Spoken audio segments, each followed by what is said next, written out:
when they went to the queen to tell her her subjects had no bread. Do you know what she said? Let them eat cake. Who took the bomb? We're getting screwed, man. Every time we turn around, we're getting screwed. Oh, the revolution's going to be through podcasting for sure. That's the only way we talk. It's the little guys that take the brunt of everything. It's got to stop. Peasants, man. We're just peasants. Every one of us. You watch those old movies, you see the peasants in the background with the kings and queens walking around. We're those people. We're those people.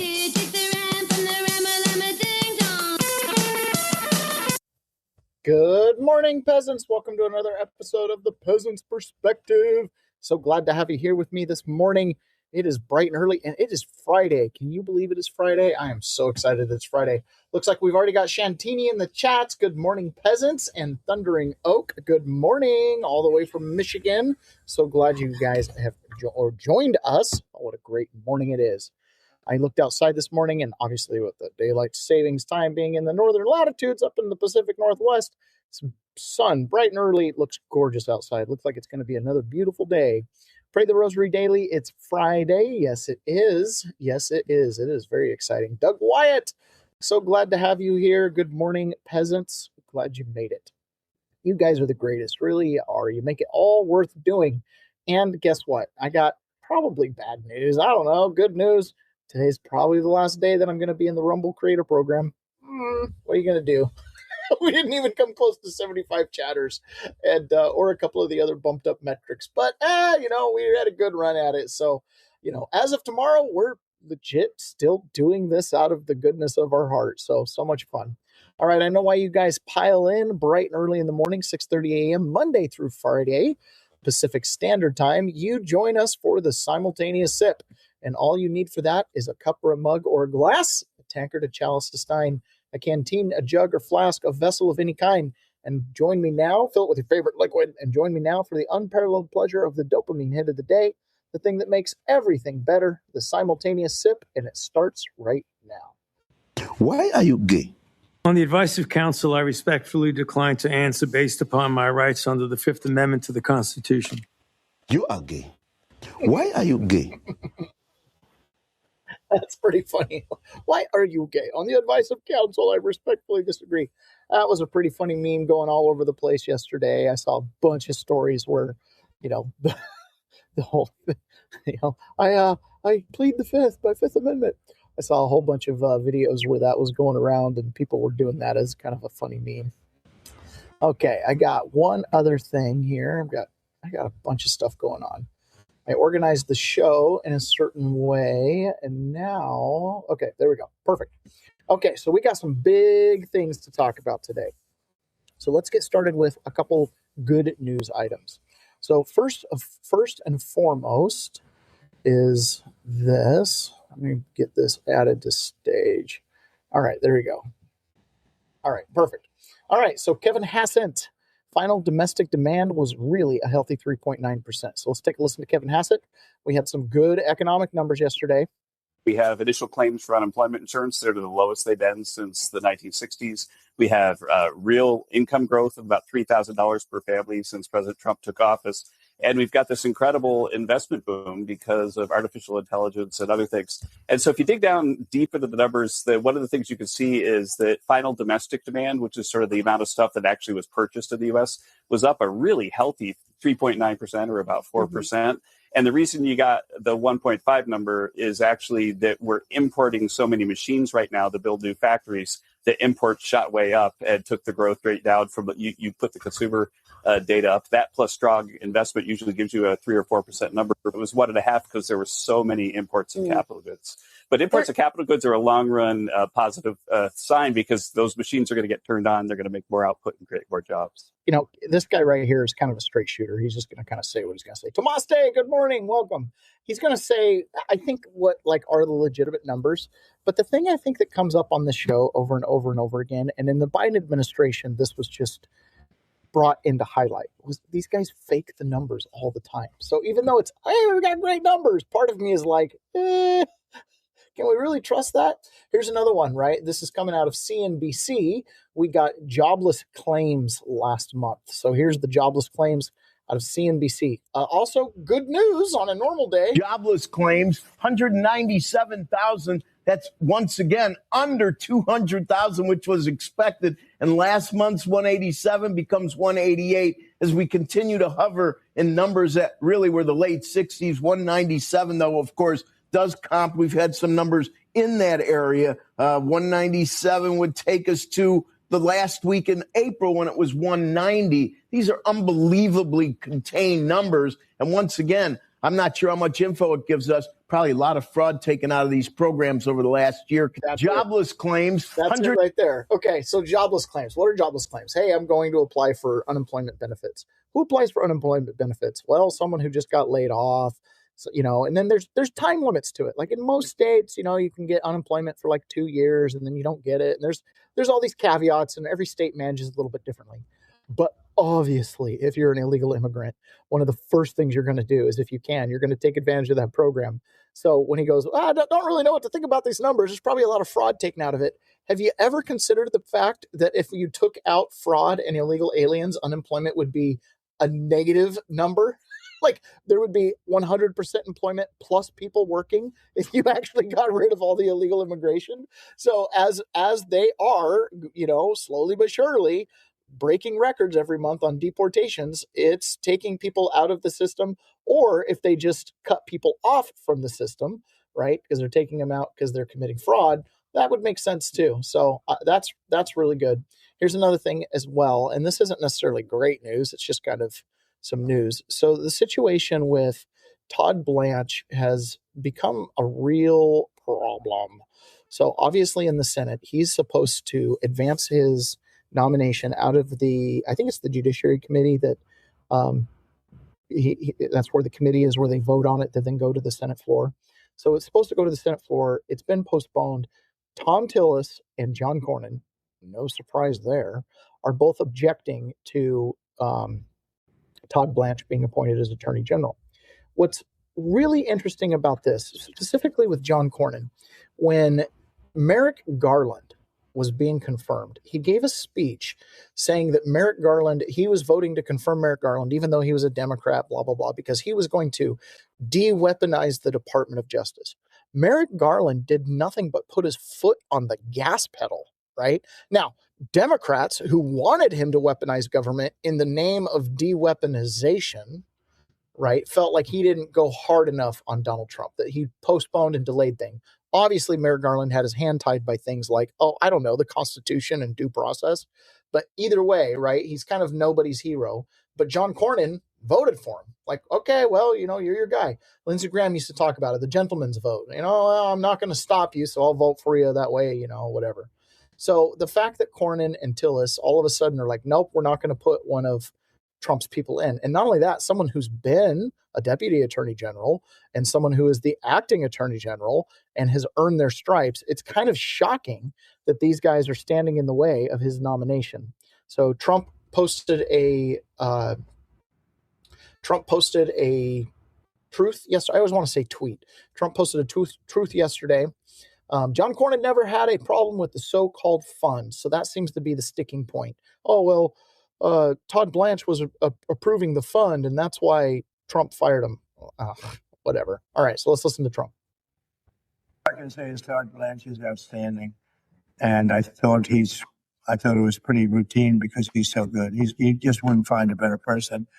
So I don't know. Maybe John Cornyn's upset with me because I didn't endorse him. I don't know what it is, but I haven't heard that there's a problem. I heard he's going through quite nicely. And do you think Senate Majority Leader challenge? I can say is Todd Blanche is outstanding.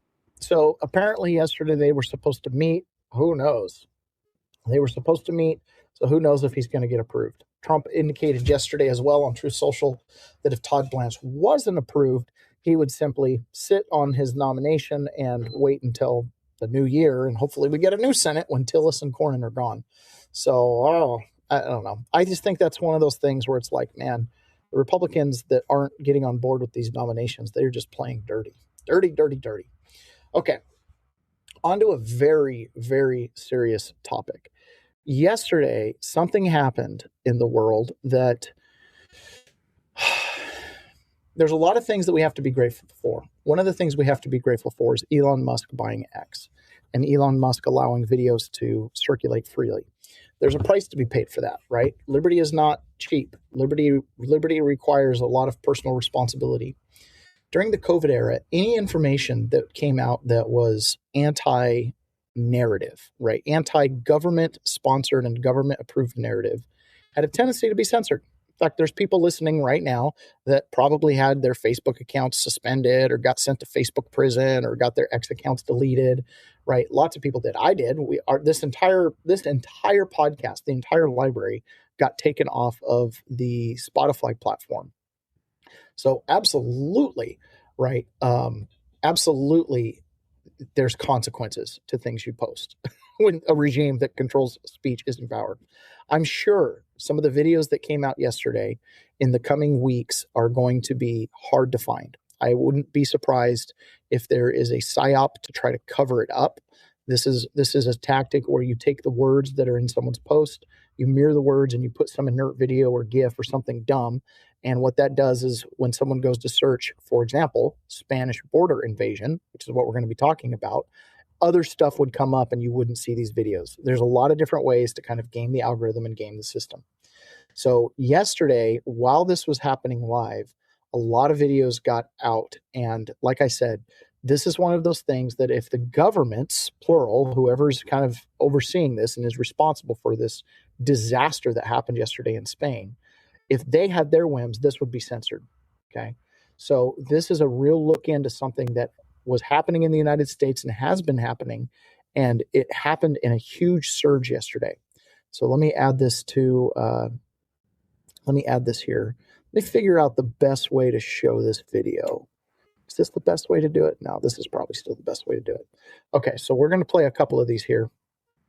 And like I said, this is some powerful stuff. So this is on the border of Spain and Morocco. There's a little Spanish island that you can basically make a water crossing from mainland Africa in Morocco up into Spain. Okay. So this was scenes coming out of the border yesterday.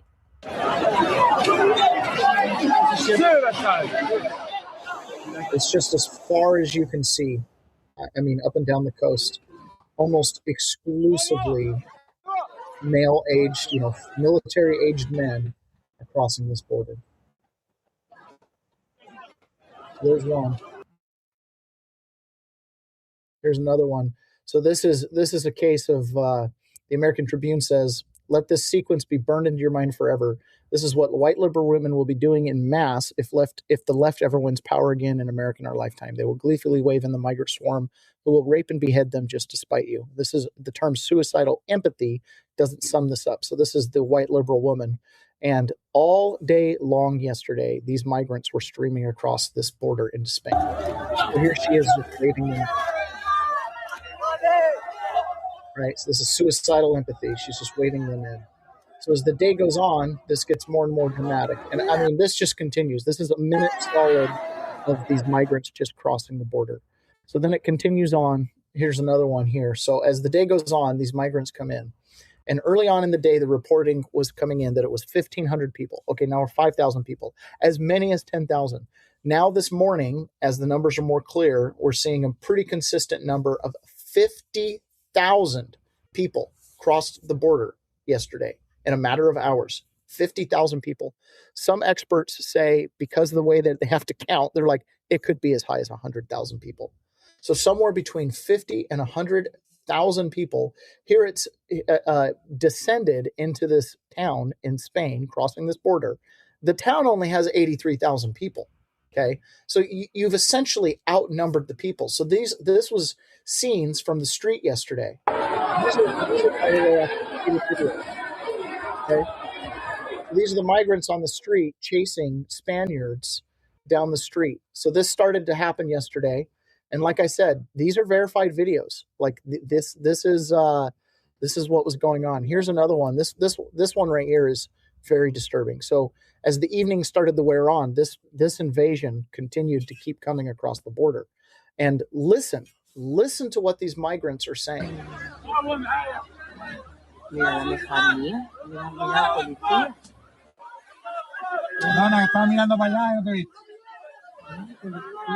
right, what they're yelling is Allah Akbar, Allah Akbar. These are Moroccan, who knows what everything, I mean, who knows who's in the crowd, okay? But in large part, presumably, these are coming from North Africa, Moroccan. These are Arabs, okay? These are Muslim Arabs coming up through northern Morocco into southern Spain, crossing over. And as they're crossing, they're yelling Allah Akbar, which is praise to God. We crossed the border. That's the most benign interpretation you could give it there. What is probably, honestly, more of an accurate interpretation is this, because these migrants didn't come into the city and immediately try to seek asylum. What they did was they started to ransack the city. There's police and emergency vehicles, and the migrants are just openly stoning these vehicles as they drive through the street. Okay. So these vehicles, this goes on and on and on. Look at these masses of people, just masses of people, and they're terrorizing the local law enforcement. So then it continues to get worse. Okay. So not only do they continue to do that, so here's a different area of, right? Everywhere any kind of emergency responders go, they're being attacked. Also, what started to happen was stores started to get looted and pillaged and broken into. So here's the migrants just breaking into a little local corner store.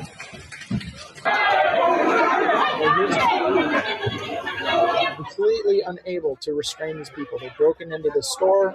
Everything's boarded up because of this migration for the day. They broke in, and the police are just completely powered. They're totally overwhelmed, totally outnumbered. You know, they're asking the people to leave. They're not even attempting to detain anybody. Okay, and then the Spanish authorities told people to stay in their homes and prepare to defend themselves, because there started to be a lot of, assaults and stuff like that, and the migrants started to break into local homes. And this was caught on camera. This is just one video. I mean, it's like, I'm not we play clips, but I'm not editing these clips. I'm not putting them into super clips or anything like this. But literally, I had hundreds and hundreds of videos to pick from. This honestly was very reminiscent of waking up in 2020 after big BLM riots, where we had videos coming out of LA and coming out of Dallas and coming out of Chicago and coming out of New York. And, we just had tons of videos coming out. Well, this is real. I mean, a lot of those, in kind of fairness and retrospect, some of those BLM videos, you're filming one neighborhood. But what was going on here in Spain last night, it was all across this entire island. There were videos coming out. So here's more videos. They started to light things on fire, cars, homes, bridges. Deborah Debarian Barvin. I can't. Deb Bravin. 88. This move was planned. Why let's have it happen now? Yeah, that's honestly, as I was watching this, I started to continuously think of kind of an October 7th situation going on, because I mean, this got really rough. Look at this here. Okay, so like I said, as the night continued on, fires started breaking. It very much had an October 7th, like this was a planned invasion. I've got videos of dump trucks being driven to the border, letting migrants off, and then the migrants jump off, and then they jump into the water and cross the border. Like, yes, clearly this was coordinated. So as the day progressed, there started to be some news reports. So let's catch up with Fox News on this and let them kind of fill in all the context. But I saw this yesterday, right, as this was happening, and my heart broke, because there's real world impact. Honestly, as I started seeing the break-ins, the home invasions, and I just thought, in Berlin, this was a number of years ago, but in Berlin, when they started to have their mass Muslim migration, on a single New Year's evening, in their public park where they do basically their Times Square type celebration, where the whole country kind of looks to one spot, and that's where the big party's at, right? In one single evening, there were over 1,000 women that were raped in the streets in one single evening by primarily Muslim immigrants. And there was almost no justice for any of it because of the volume of it, okay, in one single evening. When I saw this and I thought 50 to 100,000 people just descended on a town of 80,000 people, that's just stunning. And then you start to ask your question, where are these people coming from? Obviously, they're men. You have to remember, they're Muslim men, and a lot of these people are fleeing cultures. And I you hate to kind of look at this as motive, but it is motive.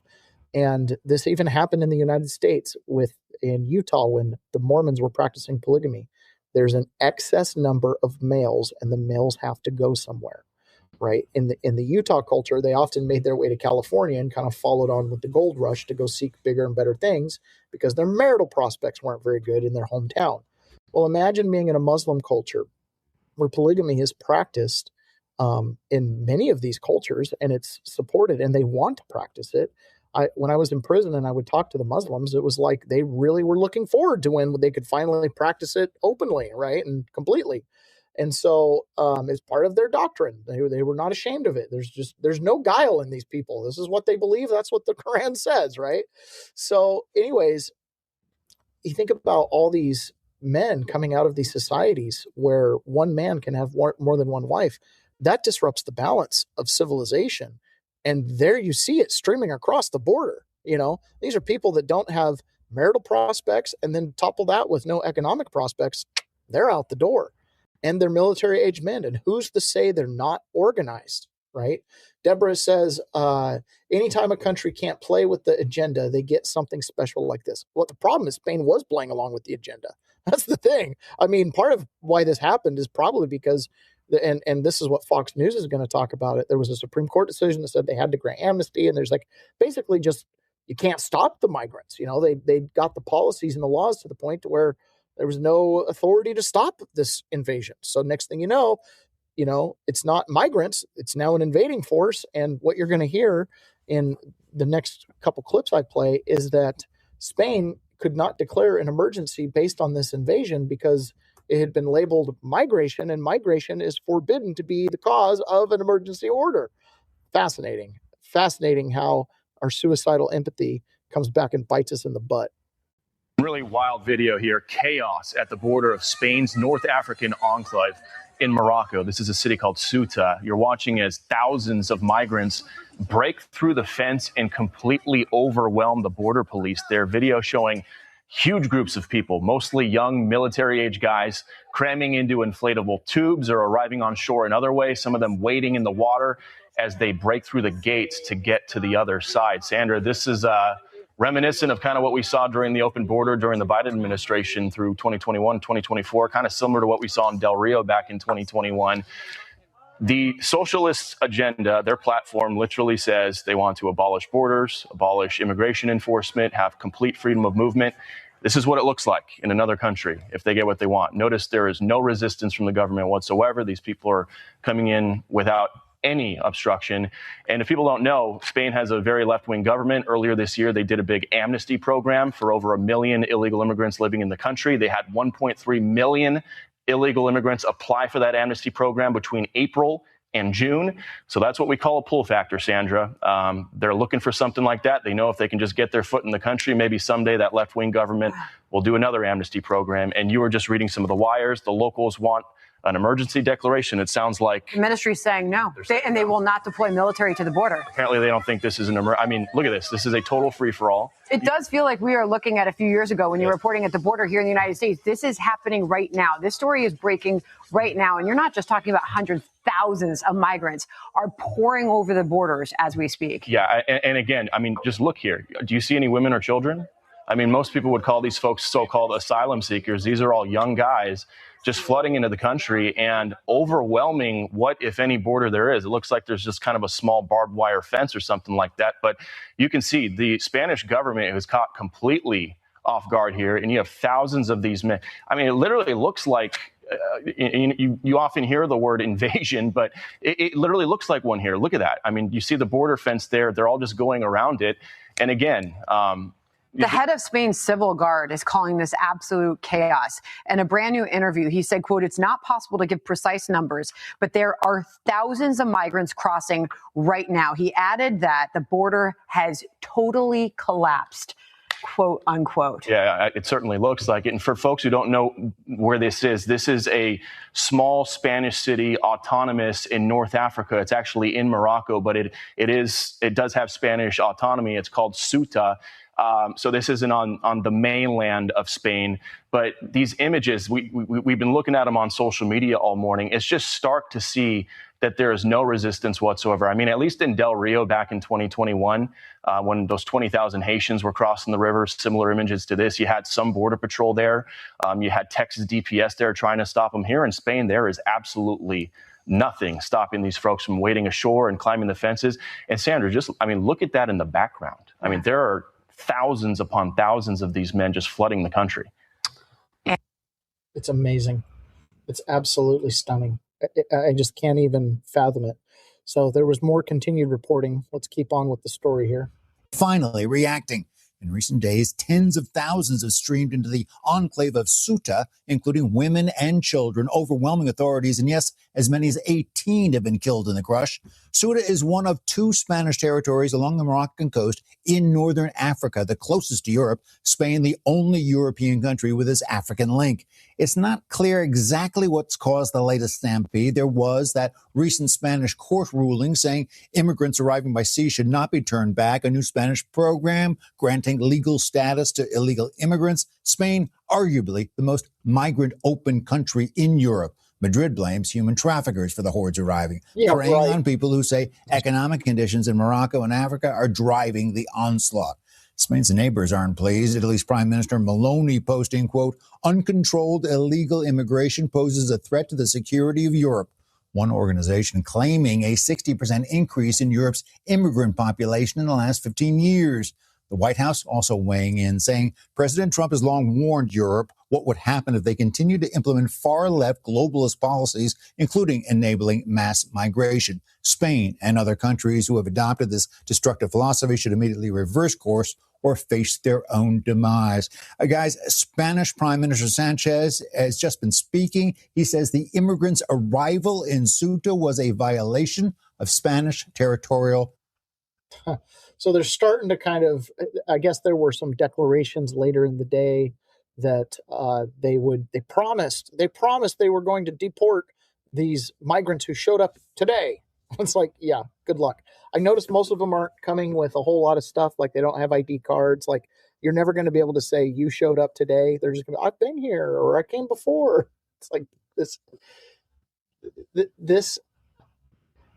it is such a stunning dereliction of duty. And it is such a demonstration of what happens when you let ideology and people who, one single person with a bad ideology can open a border like that, right? One person who's supposed to tell the guards, do your job and repel the invasion, right? Can't do it. Now those numbers are overwhelming, but you don't get a buildup like that unless people think they're going to be successful. I think of something like that. And if that were to happen right now under Donald Trump, what would he do? For sure he'd say, stop it. But the question of what would he do, like to what extent do you go to stop something like that? That is a legitimate invasion. Go back in time 200 years. That's not migration. That's a moving army. Allah Akbar. Okay. That really is absolutely stunning. So I want to show you something though. It's easy to see it in Spain, right? And right now in 2026, because Elon Musk bought X, we were able to see those images. Prior to that, to find those images, you'd have to find them on Gab or some obscure BitChute channel. We're talking circulation and impact of nil. If you can't get it onto Instagram, Facebook, or Twitter at the time, it doesn't hardly exist. You remember, they took Parler off the internet on January 8th or 9th, right? Because Parler had become a very popular social media app for conservatives in the MAGA movement. And there were a lot of people, including myself, who took videos on January 6th and uploaded them to Parler. That's evidence. They took it all. Anything that could have been exculpatory, anything showing a cop punching someone could not be in circulation. And they censored it. Stuff that made it onto Twitter got censored. It is absolutely stunning, okay? So today, in 2026, we are able to see what was happening in Spain. We could see that. That's now It's part of the record of this show. It's part of the record of Fox News. It's there. We had a similar thing happening back in between 2020 and 2025 when Trump was inaugurated. We had a very similar thing happening at our southern border. This is our southern border under Joe Biden. If they dug under it, they dug under the wall.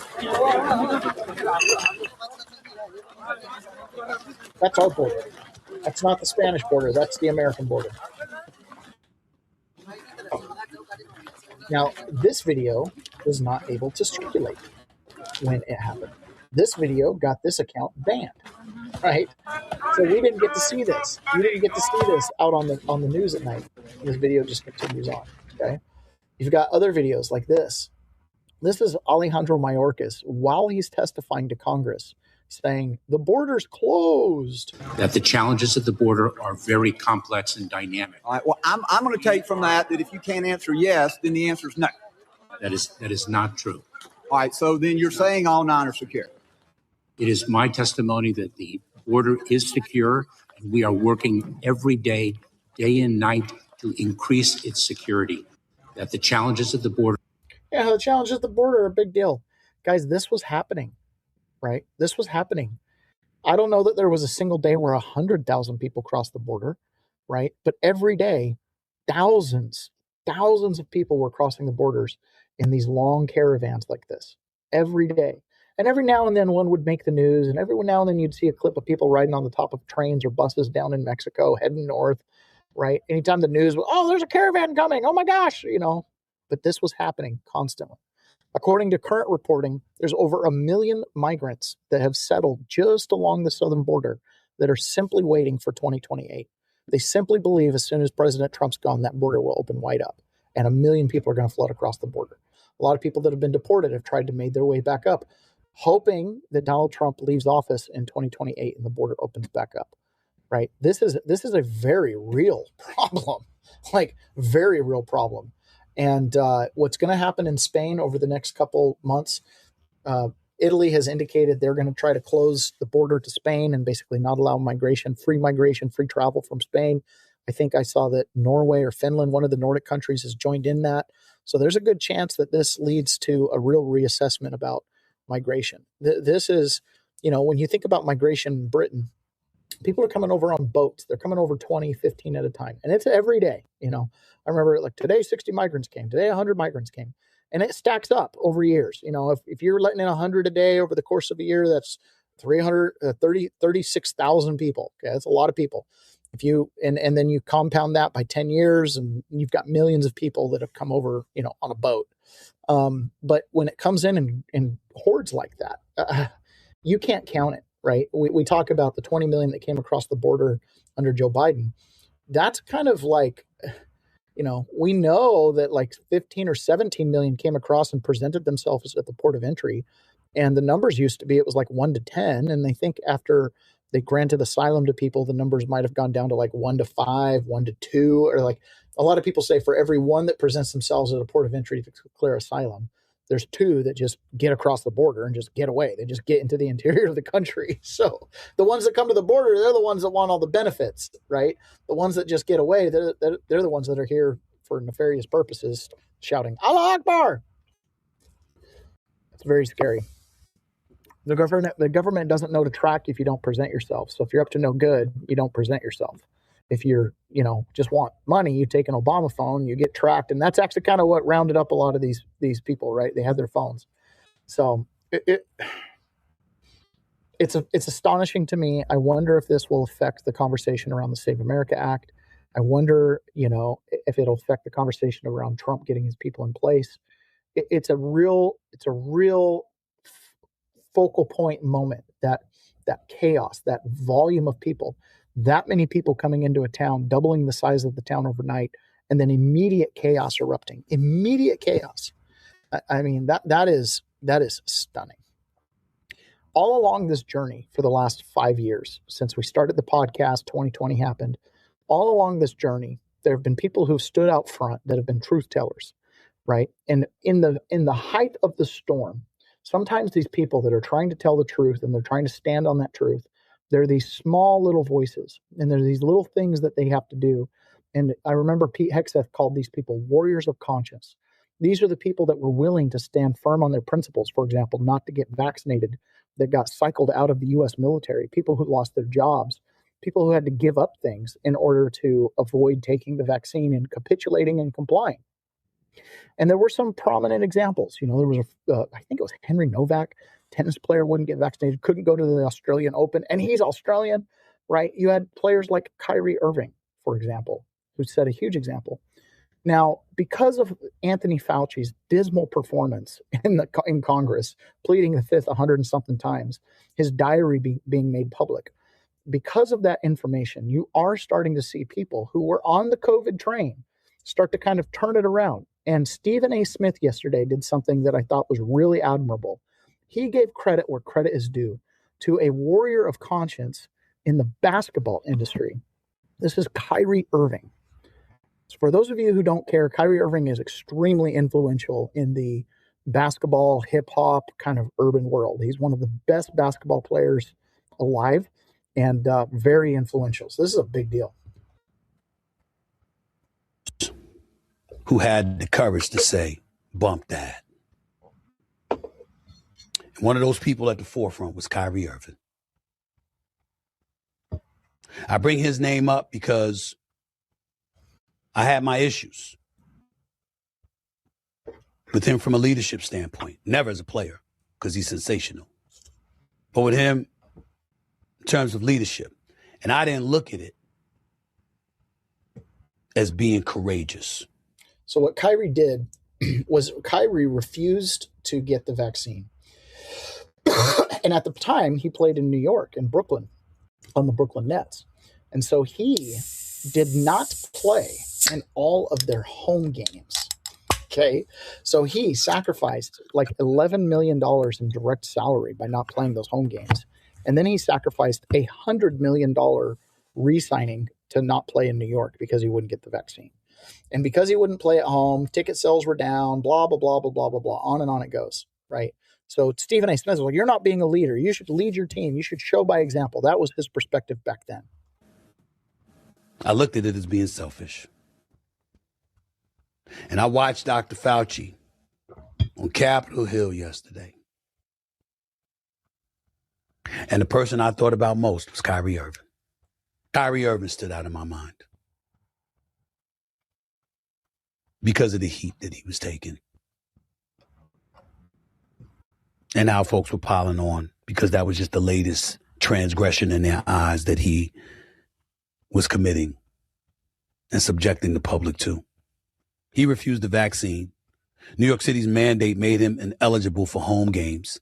And he linked his stance to people losing jobs over vaccine mandates. In my opinion, particularly hindsight-wise, it didn't make him stubborn or selfish.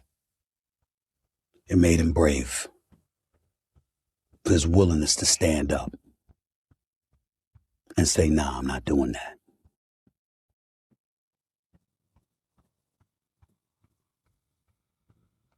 It's just a time for reflection and look at things differently. One of the things I think about moving back with my own journey and this whole thing is this concept of the courage of your convictions, right? When you're convicted of something, you're guilty. You are it. And when you have conviction, right, you have settlement, you have closure, you have certainty. And I think about the people who had to have enough conviction to stand in the face of the COVID mandates, the mask mandates, the consequences that came depending on what your life situation was with not doing that. And you can never fault somebody for the decisions they made. Some of the choices that people were forced to make were just unbearable choices. You know, sometimes on the little side, it's like, well, I got vaccinated because I wanted to go on a cruise. Okay, well, you know, I guess your pleasure's worth it. Some people, they got vaccinated so that they could see family members that were, you know, preventing them from seeing them if they weren't vaccinated. Some people got vaccines not because they believed in the efficacy of a vaccine, but they got vaccines because they had to pay their mortgage and provide a house for their family. People were put in unconscionable positions to make a choice. Unconscionable positions. And all of this centered around primarily one man, right? One man, Anthony Fauci, who had the audacity to consistently say things like this to people who were resistant to getting a vaccine and resistant to complying with all the obscene, obsessive mandates. But we don't want to be told what to do. Well, I understand that, but now is the time to do what you're told. And I think it really is something that we should be doing right now. Oh, do what you're told. Something you should be doing right now. What about those side effects? But we don't want to be told what to do. What about those side effects? I understand that. What about those side effects? What about, all the second, third, fifth, eighth order consequences? Is it really a good idea to have my kids stay home from school? Right? So look back, time of reflection. Nobody can judge anybody else on the choices they had to make.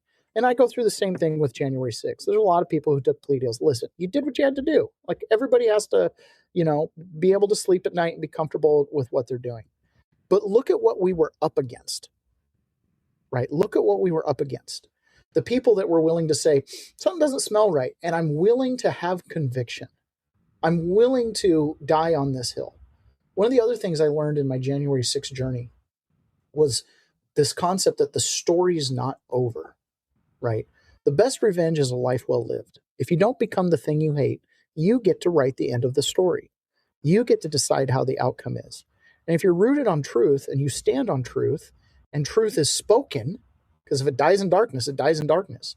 But if the truth is spoken, even sometimes by a few, and then it's echoed by more and echoed by more, eventually the truth will win, because it requires no defense. It only requires to be spoken.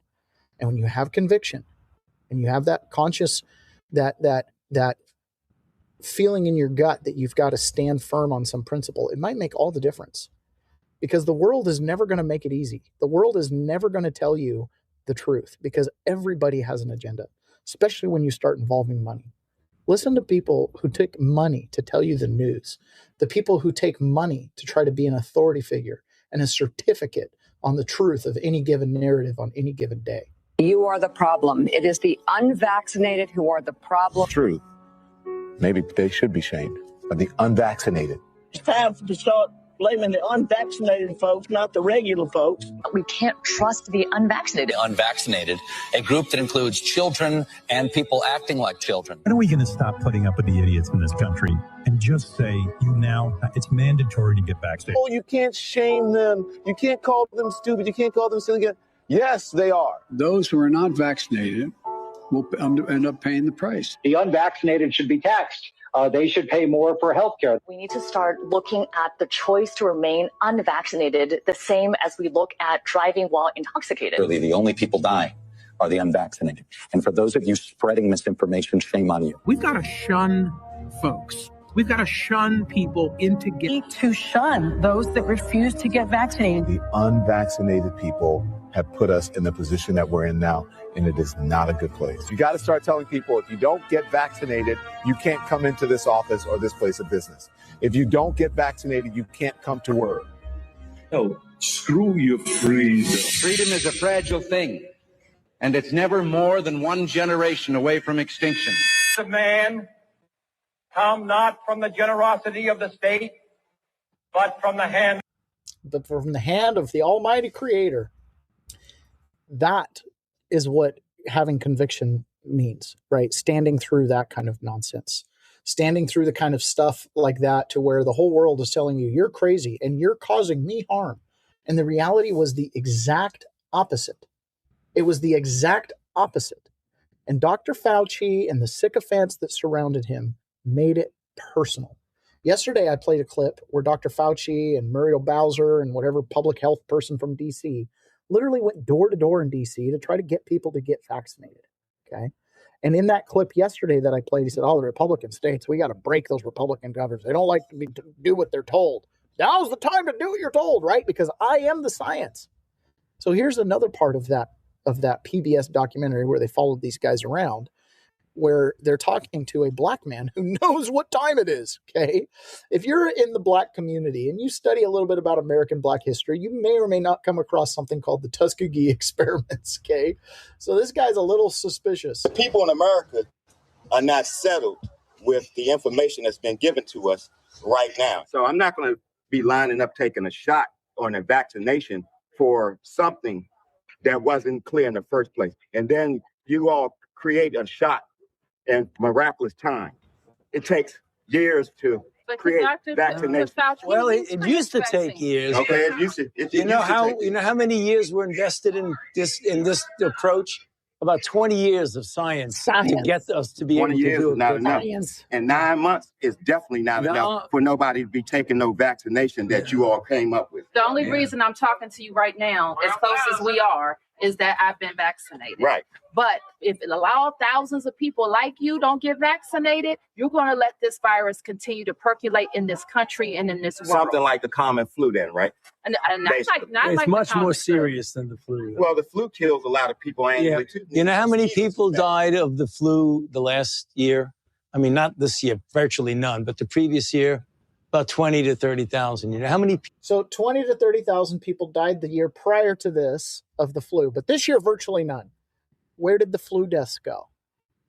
Where did the flu deaths go? Did we get 100% vaccination and we just got the right virus on the flu shots we give to old people?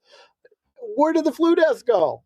This is the most retarded thing. People have died from COVID-19 in the United States. 600,000 Americans. Well, the number that you all giving that died, that's once again, that's you all's number. You gonna pass? Because he can sniff it. Well, where'd the flu deaths go? That's your guys' number. Yeah, definitely. Because when you start talking about paying people to get vaccinated, when you start talking about incentivizing things to get people vaccinated, it's something else going on with that.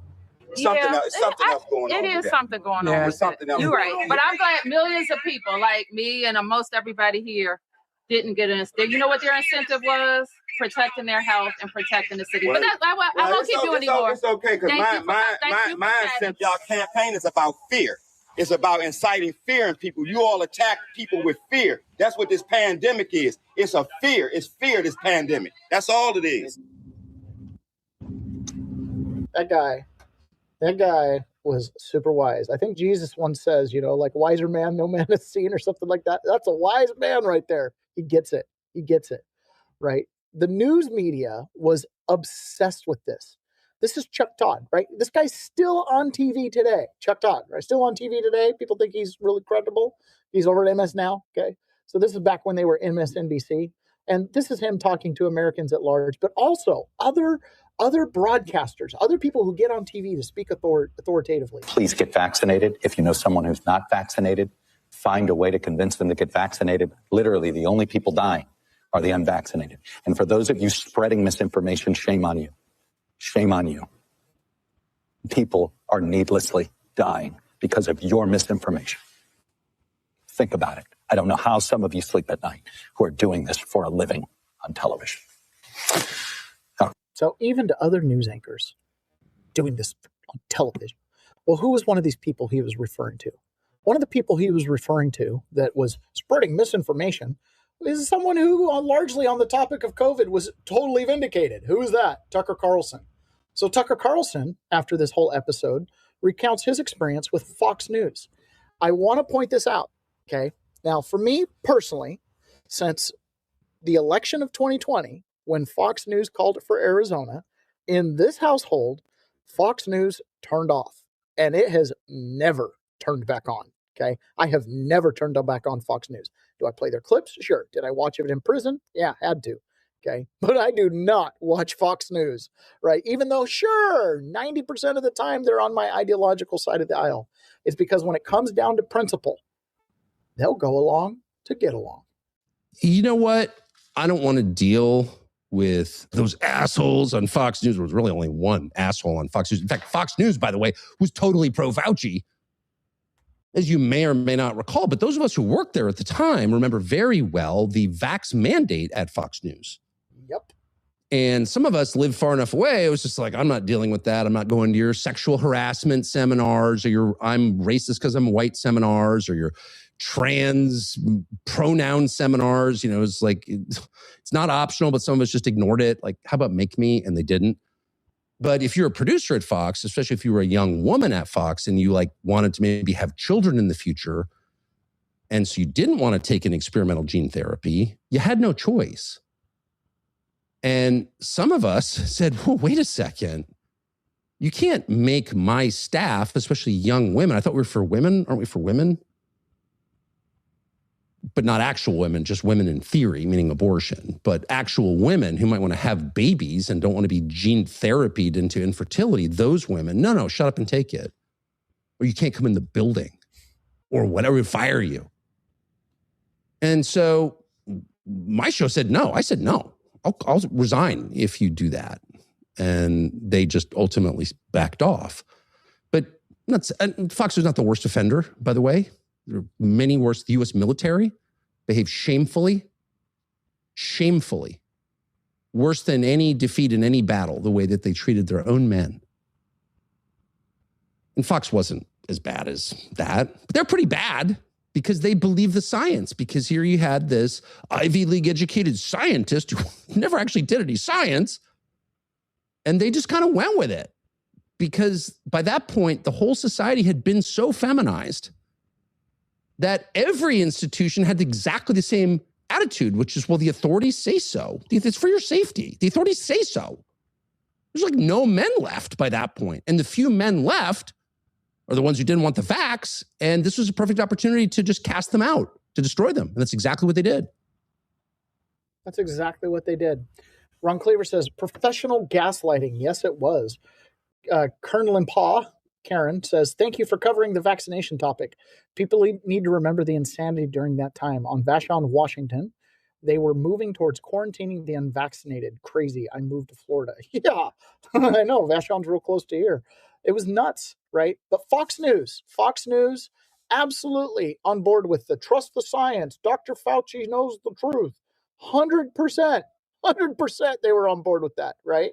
But that's okay, because, Fox News, now that conservatives hate Dr. Fauci, they did a man on the street about Dr. Fauci in New York. This is great. This is really fun, right? Who knew New York? Do you think they would have been vaccine mandating everybody if they knew in a couple of years they'd be making fun of the vaccine mandates on the side of the street and realizing how wildly unpopular they were? I don't know. Dr. Fauci, good guy or bad guy? I don't know who that is. I'd say bad guy. Bad guy. Very bad guy. Good guy. Smart people are really nice to have. I like him. Why? I don't know. I can't put a finger on it. He's a hero. What would we do without him? We would be lost without him. I look to him to lead my life. Yes. Snap out of it. Fauci was the brains behind all the shutdowns. Was that a good idea? No. People went crazy. I basically only had 1 year of high school. Totally needed. You didn't want to see anybody anyway. No. It depends on what we learned from it. Well, what did you learn? To not talk so much. They made it really hard to get toilet paper and I have to go to the bathroom. Do you miss your mask? So out of pocket. I do not miss my mask. I have asthma and I couldn't breathe. Messes up with the beard, man. Do you know he kind of made up the mask guidance? Seriously? Wow. I did not know that. Yeah, I didn't know that part. Aww. You're losing my sway with him. That's okay. Did you social distance? I wasn't able to work. Me and my friends didn't care about that at all. Yes. Yes, I did. Do you know that he made social distancing up? Oh, wow. I did not. Fauci, come on, man. Bad guy. Him. Did you get vaxxed? Absolutely not. I got both. I got the booster too. They required that the second year. Did you get COVID after the vax? A million bajillion times. So did it work? It did not work. How many times have you had COVID? 6 times. Is the 7th one free? Damn it. He made me laugh. Now he got his hands on his diary, where he wrote down things and went on TV and said the opposite. He said on TV that COVID deaths were around 3%, and then he wrote in his diary they were around 0%. That's ridiculous. What the hell? You got to put fear in people's heart in order to get them to move the way you want them to move. Little white lie. It's called a little white lie. A little white lie doesn't hurt anybody. Well, yeah, in that case, yeah. It just gave a bunch of students mental health problems because they kept them out of school. Yeah, but in my mind, of course, it was needed because I didn't want to spread it. He also wrote in his diary that he's more sexy than Tyra Banks. She's drop dead gorgeous. Him, on the other hand, it's an old, wrinkly man. Okay, good. Okay, well, that's fine. What do you want to tell Fauci? I love you, Dr. Fauci. I want Dr. Fauci to know that he can go himself. He seems like someone that just needed, what I say, a good friend. And his friend was his diary? It may have been. Dear diary. Joe Biden gave Dr. Fauci a pardon. Mm-hmm. Why do you think he did that? Perhaps he was guilty of crime. That insinuates that Dr. Fauci is guilty as hell. Clearly, Joe Biden saw something before the rest of us. He was in Congress today and he pleaded the fifth over 100 times.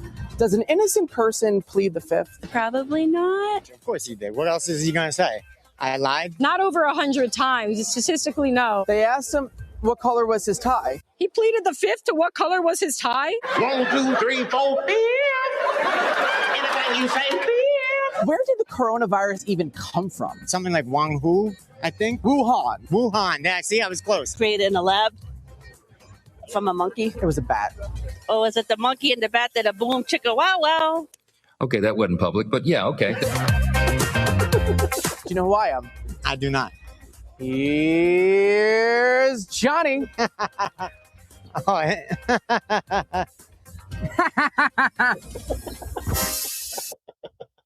Oh, that's pretty fun. It's fun to look back at that, but it's interesting. Some of the people they picked for that, Dr. Fauci's great.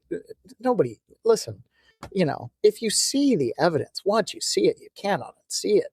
The whole COVID thing was more of a narrative. That black guy on the porch in DC said it best.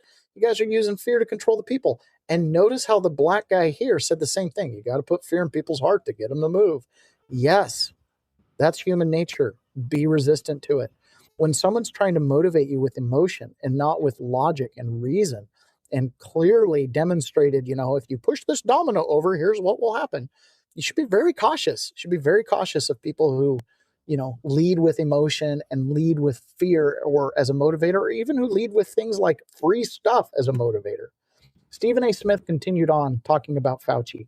This is really good, right? There's an awakening happening. How long this stuff takes, more people should be talking. Don't forget to retweet the show and share it with your friends because we got to spread the word. This was not a good day for Dr. Fauci. He looks very bad. Very bad. And yes, through the advice of his lawyers, and yes, your lawyers compel you to do something, and they probably wanted him to plead the fifth on many occasions before he finally relented and did it yesterday. But the bottom line is, this man held dominions over the lives of a nation, if not the world, with what he was imploring and mandating. Everybody was listening to him. As Secretary Robert F. Kennedy Jr. pointed out on Hannity last night, he accused Fauci of misleading the country when it came to masks. Fauci was damn near encouraging us to wear 2 and 3 masks at a time. We damn near could breathe. How about the 6-foot social distancing? We can't ignore that. Where'd you get that from? He later admitted that it wasn't backed by science. He's just coming up with this stuff. The lockdowns, the natural immunities, the vaccine's ability to prevent infection and transmission. Fauci's pulmonary infarction following vaccination that he didn't reveal to the public, but he wrote about it in his diary. This is all shady shit. It is.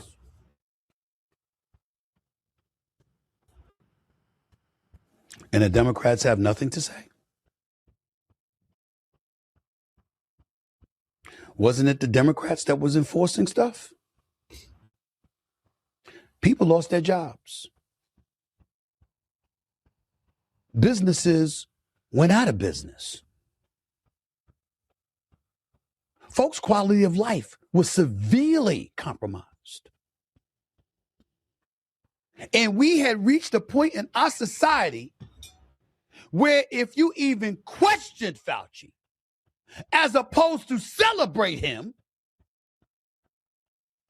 you were in trouble.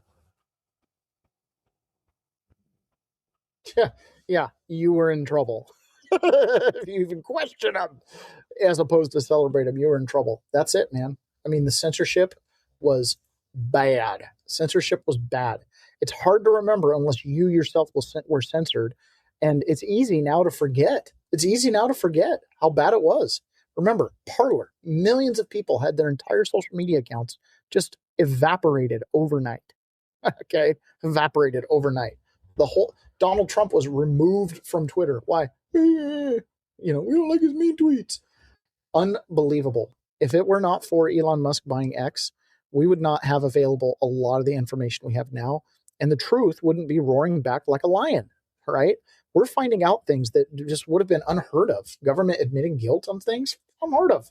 So where did the diaries come from? RFK called into Glenn Beck's show yesterday, and he talked about the diary, a little bit about the content. This is worth taking a listen to. It's context. This Fauci thing, right, is a point in history, right? What I thought would happen, and actually the study that I was referencing came out in 2020 where I thought, oh, when people see this, the fever will break. We won't be afraid of COVID anymore. It'll be great. Never happened until now. Yesterday was that moment. Yesterday was the moment where everybody's going to come out and go, yeah, well, we didn't know. We trusted the science, but we shouldn't have. They're all going to do mea culpas. But it's the acceptance of the truth that's going to now have to be incorporated into the narrative. This is important. Robert Kennedy Jr. brought this about. These diaries, and everybody is saying these are private diaries. Could you please lay this to rest? These are not private. They were, I don't know why he put them on, but they were put on government servers. Yeah, well, every American knows this who has a job. If you go into your office and the company that you work for gives you a laptop, and you do work on that laptop, it belongs to the company. And that is true. That is federal law. If you do something on a government server, it belongs to the government. So he was keeping a diary for the book that he intended to write about his life.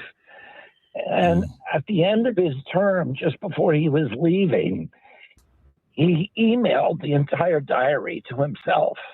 So for years and years of keeping this daily journal, he emailed it to himself so that he could write his book. And that's how we found it, through those emails. But he knows that. I mean, it's not a diary. It's not a diary in the sense, like you said, that a teenage girl keeps a diary that's private and has a lock on it. This is a government computer, a government laptop on government time, keeping this account of what his official duties are, and then making private observations about them.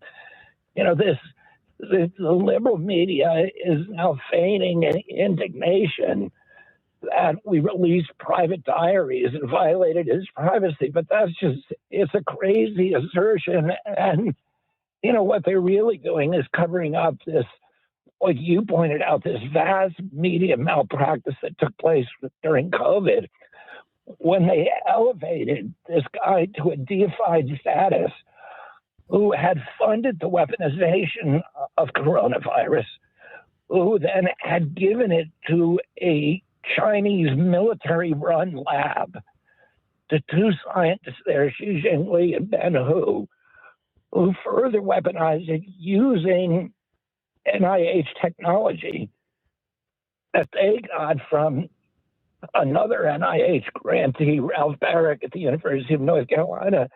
Yeah. And they created SARS-CoV-2. And Ben Hu was seen as It's no coincidence, by the way, that Tom Tillis is from North Carolina. And it's no coincidence also that that's where I think Fort Bliss is, which runs the Military Psychological Operations Department. No coincidence. Second scientist on it is patient zero. So he was the first person to get sick from COVID-19. And then, if you look at the subway line that goes from the Wuhan lab, all the original cases were on that subway line. So these scientists were infected. They were getting on the subway. People were getting infected, at each stop along the way. And that subway led right from the Wuhan lab to the airport. So people then spread it internationally. So, the conspiracy is that COVID didn't exist and things like that. I tend to believe it did. I tend to think people have looked at this thing under a microscope, and whatever a virus is, they're looking at it, right? They know about the Huron cleavage, whatever it is, the cleft where the fusion of HIV was in there, which creates the immune issues, and it's what opens up the cells, a whole bunch of stuff, right? So I tend to think it's all very real. And it tends, like even hearing Robert Kennedy Jr. recount that right there. It sounds like it was an accidental lab leak. That's what it sounds like. So this falls under the category of never let a good crisis go to waste. What can we do with this? And it was brewing all the way back in October, November of 2020 in Wuhan. So they had time to plan for its public narrative release centered around Trump's impeachment trial, which also started in October, November of 2020, right? The movement towards that started there. So I think that is, I think it all ties together. I said 2020, I meant 2019. So 2018. 2018 is when the virus broke out in Wuhan and during the military games and the planes. And that's about when Trump was going through impeachment in the House. And then it moved over to the Senate. And in February of 2019, February of 2020, gosh, I'm getting my years wrong. So 2019, I just said 2018. I meant 2019 in China, COVID-19. And then it popped up during the impeachment on social media, which again, it started to go viral on Twitter. And I was watching it when I was on a cruise. I remember vividly, okay? It was before the podcast. And I was on a cruise watching this virus take place. Like, this is a big deal. This is going to change the world. It did change the world.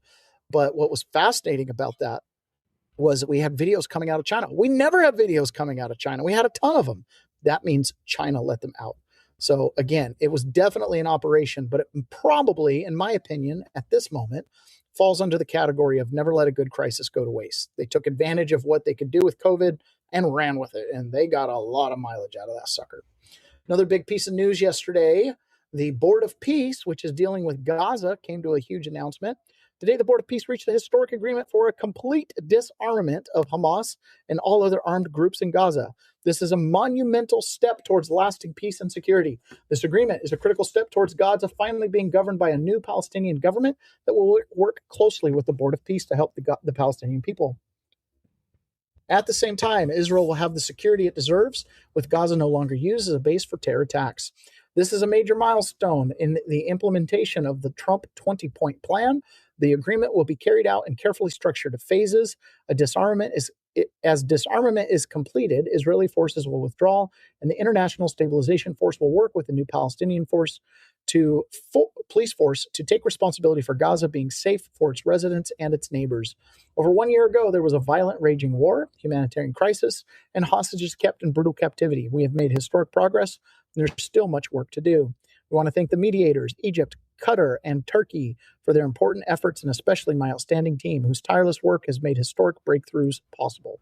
The threat that emerged from Gaza on October 7th will not be allowed to rebuild. Under this agreement, Gaza will finally be in the hands of the new Palestinian government that serves its people. Congratulations to all on this amazing development that everybody said could never be achieved. President Donald J. Trump, President of the United States. Wow. Great news. Great news there. So, we'll watch that continue to develop, but somebody put on X, finally Trump got Gaza out of the hands of Netanyahu. Or finally Trump disarmed Netanyahu by disarming Gaza. Anyways, funny trope. So that's interesting. Another big thing too, and again, this is significant. We've touched on this a couple times in the last week about the disparity in money between the RNC, the Republicans, and the Democrats. There's a huge gap, right? The Democrat National Convention versus the Republican National Convention has like $100 million gap. The DNC is in debt, whereas the RNC is up 100 million, 400 million, some ridiculous number. And then you've got the Republican Party, the GOP, and you've got the Democrat Party. They have separate campaign troughs. And the Democrat Party's got like 100 million and the Republicans are approaching $1 billion. And Elon Musk just opened his checkbook. So Mark Halperin, right? Mark Halperin, who's a very noted commentator. I've talked quite a bit about him. Mark Halperin said this: with Elon Musk opening the checkbook, there's going to be a huge disparity in the midterms. Elon Musk is opening his checkbook. We've talked about the $1 billion plus disparity in spending. Elon Musk is going to start spending, apparently, on Get Out the Vote. Not on ads, but Get Out the Vote. Again, I predict that this disparity could be $1.5 billion.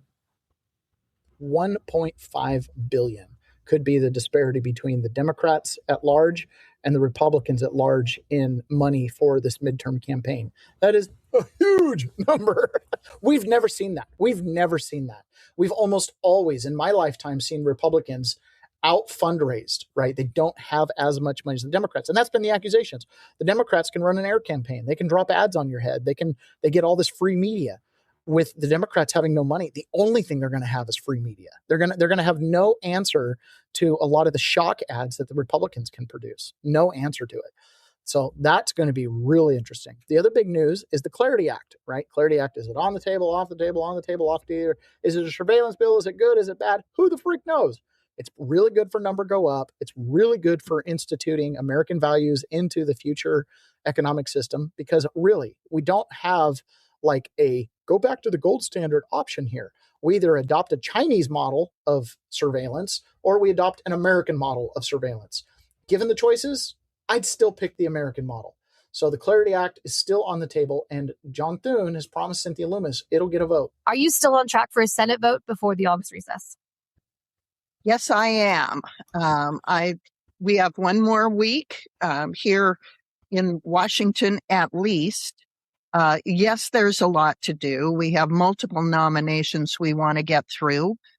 There's talk of a continuing resolution vote. There's the Iran and Ukraine/Russia sanctions vote, and other things that are important on the agenda. But Senator Thune has kept a place for the Clarity Act on the agenda before the August recess for many, many weeks now. And I believe he does intend to go through with it. So we will be proceeding. And I can't tell you whether it's going to be tomorrow or Monday or Tuesday, but we will be moving forward. Now, does that look like a full Senate procedure where you go through, all of the, cloture, motion to proceed, getting the 60-51 votes, and then passing this thing, or potentially passing this thing before you leave for August recess? Will you have to stay and potentially put recess on hiatus? How could something like that potentially play out? What would that look like? Well, we have to do 3 votes: a motion to proceed, cloture, and then final passage. And then if there are amendment votes allowed, they will have to proceed in the interim before final passage.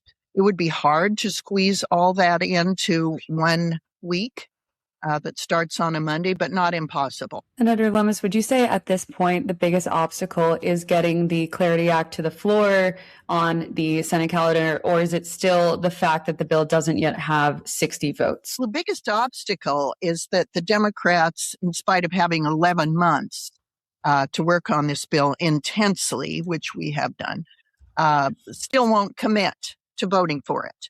And that is the bigger challenge. They continue to push back. When we started working with them last Labor Day, the Clarity Act was about 300 pages. It's getting closer to 700 pages. Most of those new pages were added at the requests of Democrats.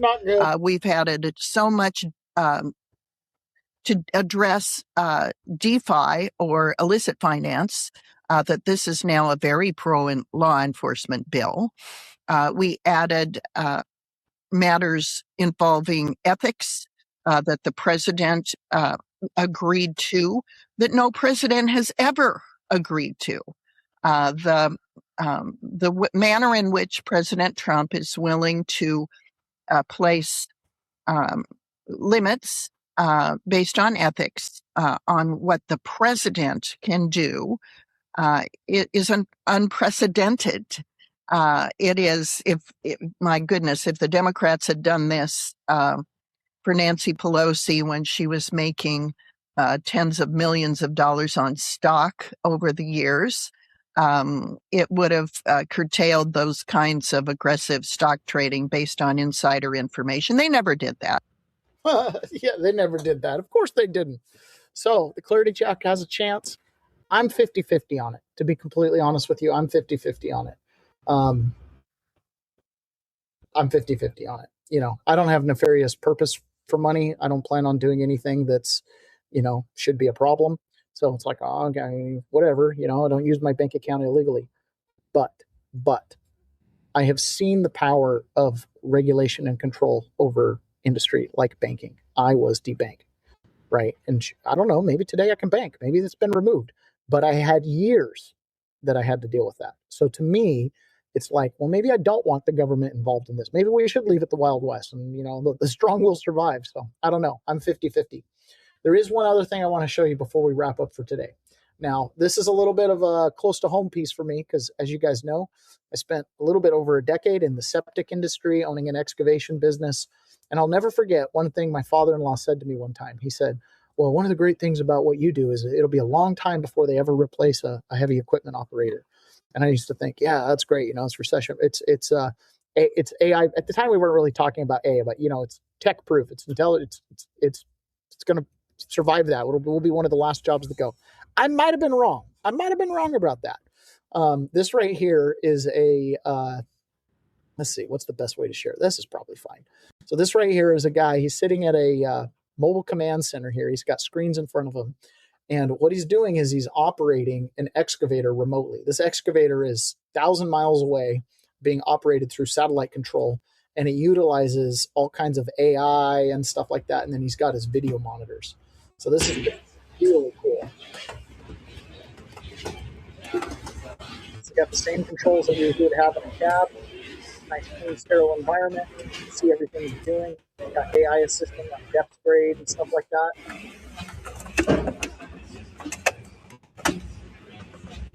So here's what's cool about that. So let me read the caption here. $164,000 a year. That's what one company saves by letting one person run 4 excavators. So he sits in that chair and he's able to link between 4 excavators from a single chair. The machines sit at 4 separate rural gravel pits. I've been to these rural gravel pits, right? Each one busy for maybe 1 to 2 hours out of an 8-hour shift. Right. I've been to these gravel pits. You show up, you're the only dump truck there. You're the only dump truck that's going to show up that hour. And they've got a lady in the scale house taking your weight. They've got an operator that's going to fill the truck. There's 2 people running the whole gravel pit. And that one guy that's filling, they're just sitting around playing grab ass most of the day because they got nothing to do. So this is, wow, what a solution. This is actually really impactful. 1 or 2 trucks a day, not enough to justify parking a full-time operator at any single site. One operator runs all 4 from a single bank of screens, hundreds of miles away from any of them. An AI layer watches all 4 feeds at once and tells them which pit needs attention first. The grade control display does its own terrain read, catching depth errors down to a couple centimeters as the bucket moves. 4 site-based operators, about $224,000 a year combined. 1 remote operator plus 4 AI-assisted consoles, roughly $60,000 a year in wages, $240,000 in equipment across all 4 machines, cameras, wireless control units, and the AI layer itself. Under a year and a half, the hardware pays for itself in wages alone. So that is fascinating. So things are changing, folks.